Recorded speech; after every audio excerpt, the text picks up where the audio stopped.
Polygons in space.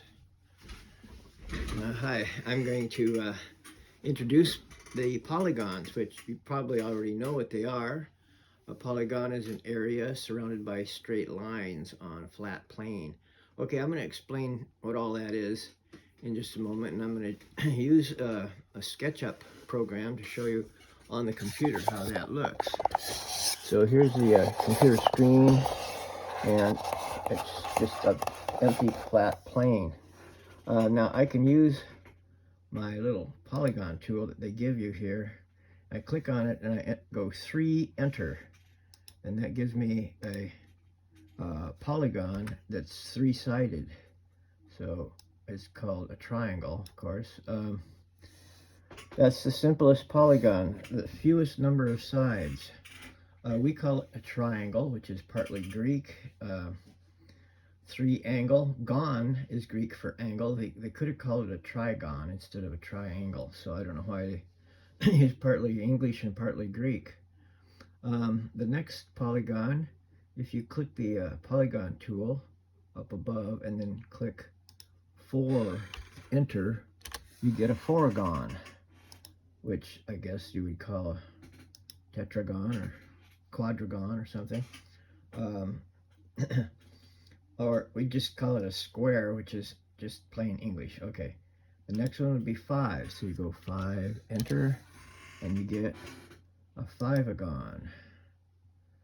You stretch it out as far as you like here. I'm just stretching them for maybe a certain, given there's arbitrary amount. Okay, the next one we typically talk about hexagon. People have all heard about hexagons and seen hexagons. They kind of know what they are and what they look like. Okay, 6-sided, sixagon. The next one might be a 7agon. You just go enter, 7, enter, and then it becomes a 7agon. I'll put it down here, I guess, this time. And then the next one is an 8agon, right? 8. So 8, enter, and we get a octagon, and so on, onagon, on and on and onagon. I'm going to make a tenagon here because it's an even number, and we might want to make tenagons later on in this video. So there we are, 3, 4, 5, 6, 7, 8, and tenagons. Now you might notice that they get rounder and rounder as they get more sides. When you get all the way up to a circle, you're going to have, in this program, there's a little circle thing you can click on, and it'll give you a circlegon, which I guess you could call it. It looks like a real round circle, right? But if you look up close to that, it's 24. So they give you a 24gon, and it's pretty close to a circle. But you could do the same thing. You could enter any number of sides you like, and then it'll give you a really high number of sides. So like, oh my gosh, you don't want to get too many on there because you don't want to overload your file. But let me give you one. I can use the circle tool or the polygon tool, and then you click, maybe I'll click 360 because that's the number of degrees in a typical circle, the way we usually think of it. Just a moment now. Okay, it's got an undo tool here, so undo. Somehow it didn't do it. Let me try it again. Don't. And then I click 360, enter, and let's see if it gives me 300. Oh yeah, there. I'm getting a 360agon. It wants to give me another one. Okay, so I hit escape. There you go. 360agon. It looks like a nice smooth circle, doesn't it? But we know, because we entered it, it's really got flat sides. You can see these little endpoints along the edge here.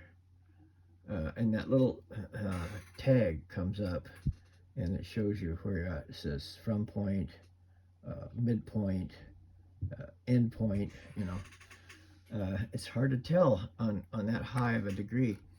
See, that's like an indication of how curved space becomes flat space.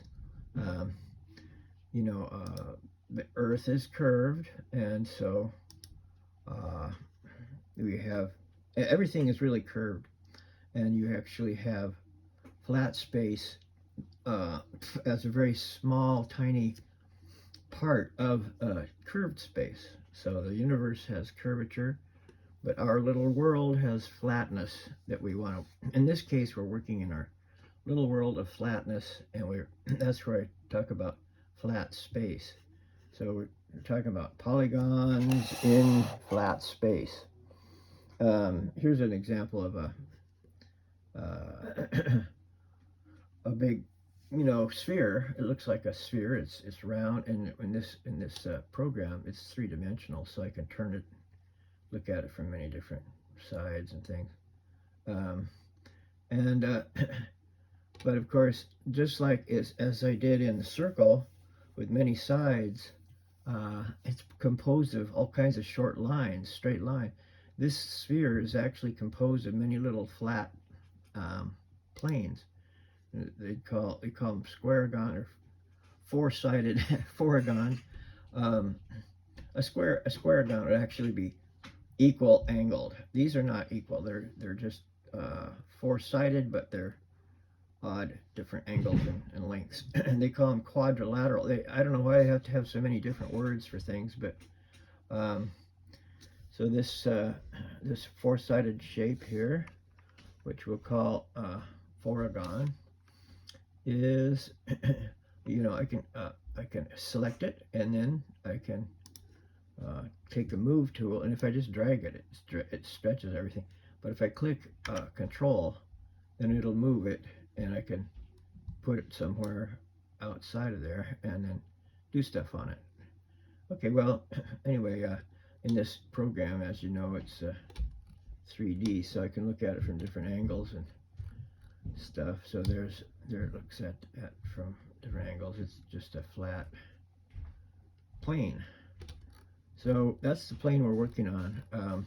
Just a plain flat plane. Squaregons, threegons, fourgons, fiveagons, and so on.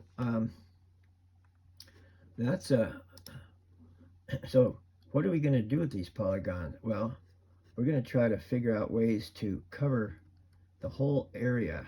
It's called tiling the plane with polygons. This is a fun one. This is using 5s, 6s, 7s, 8s, and also these stars, 4-pointed stars. And I can show you, I'm going to get to that and show you how you can do that in a few minutes. So that's my initial introduction to the whole subject of polygons on flat surfaces. Now we're going to start with, basically, you have to start with the grid. A flat surface, of course, would have nothing on it. And so, yeah, you want to start by making lines on it. One way to make a line is to tack a string onto your piece of paper and then stretch the string out, and it'll stretch straight if you pull on it, In this program, it looks like that's what you're doing, tacking, you click on a thing, you use this little pencil thing, you click on a point and you stretch lines. Now, the shortest distance between 2 points is a straight line, but where's your 2 points? Well, you have to just find some points somewhere on your plane, and then you can connect them, and it's a straight line. Now, if you make a bunch of parallel lines, you start getting a field, and with this field, you can make a grid. So maybe it's an electromagnetic field, whatever you want to imagine it is in the real world. We're on flat world, so we just take this grid and we turn it 90 degrees and impose it upon itself, and you have a square grid, a grid of squares. Now, you can create all kinds of polygons in a square grid, and um, they'll cover the entire plane. You can cover as much as you like or as little as you like. You know, cover it indefinitely or infinitely if you believe there is an infinity out there. Infinity plus one equals what? One plus infinity. I don't know. It gets messy when you think about that, but you just want to stick to some finite or limited area, and then you work in it, and then you extend it as far as you like. Um, on a square grid, of course, you can do different things. For example, you can take a set of parallel lines, and instead of you know instead of turning 90 degrees, you turn them any amount you choose. In this case, I'm going to turn it 60 degrees. So I go click, turn, and then I put 60 in the keyboard and go enter, and I get my 60, and then I can take that and move it over here, say. Oh, that's just hearsay. Uh, um,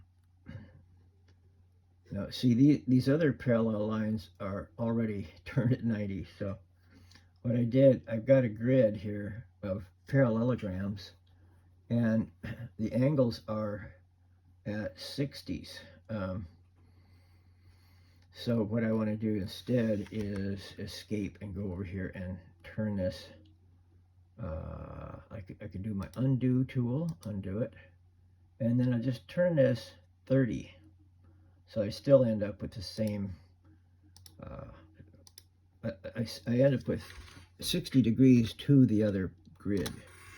So then that's where we're going to go with it. Okay, move it over here, put it on the grid, and you have a set of parallelograms that are 60s. So now, if you turn it again one more time,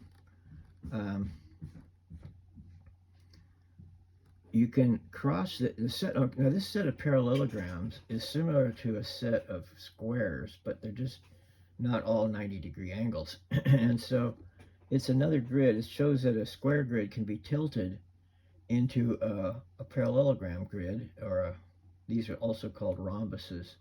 They're equal-sided, but they're not equal-angled. And if you draw lines across corner to corner on there, see, this program creates solid spaces for you. And what I created are, in this case, I created triangles. When you cross these parallelograms with a diagonal, you get triangle. Actually, if you cross a bunch of squares from corner to corner, it gives you triangles. In this case, since I've got 60-degree angles, all my triangles are 60s, 60, 60, 60, and that's regular triangles. Those are the original ones that we were talking about before. They're regular. All the angles are equal and all the sides are equal. So the whole plane can be covered with regular triangles, which are created on a triangle grid. You can also create hexagons on the same grid. In fact, you can take 6 of these triangles to show you how that works. And you select them, and then you copy and move it, and there's a hexagon, sixagon, you see. And of course, sixagons can be piled up, and you can get a whole sixagon grid. So that's the those are the 3 different kinds of tilings that go on the 2 different grids. This is a 90-degree grid, and there's a 60-degree grid. Those are the only ways you can do them with totally regular polygons. Now I can draw a line across here and get these squares. Oh, there you go. See, they're all square. Now, the next thing you might want to do is get some octagons.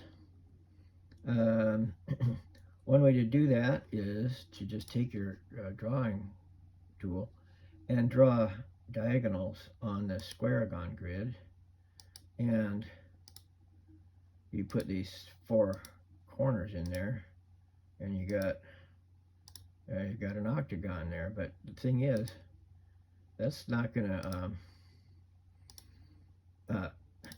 be a regular octagon, because your diagonals are more than the length of the edge.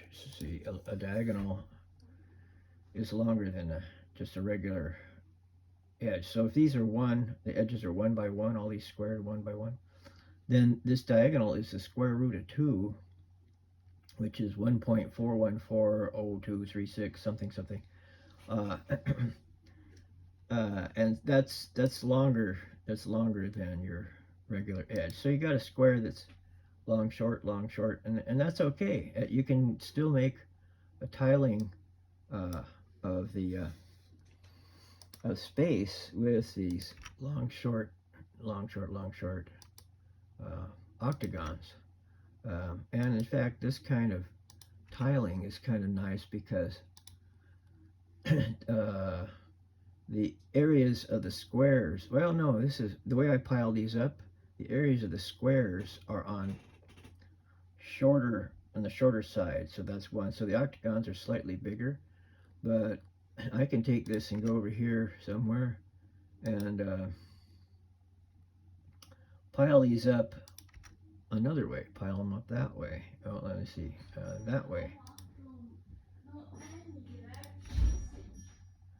And that way, your squares are a little bit higher area. Anyway, I'll get into this a little bit further in our next video. Polygons in space.